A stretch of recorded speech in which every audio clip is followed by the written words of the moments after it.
Do you want to save your favorite images from Pinterest easily?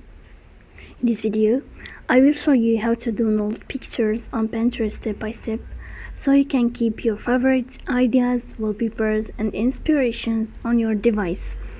So let's go to see how it works. The first thing you have to do is to go to Pinterest app. In this page, you will find this window. You will click here on this page. As you see, you will find your feed. You can choose any picture you want to download or save in your device.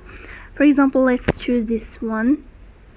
Here on this page, what you will have is these three dots. You will tap on these three dots, as you see, and then you will find download image. You will tap here. You will click allow to access images, and you will find the image downloaded.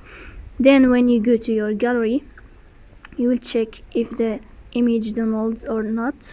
As you see here, when you go to pins like this, you will find the picture that we already downloaded on Pinterest here.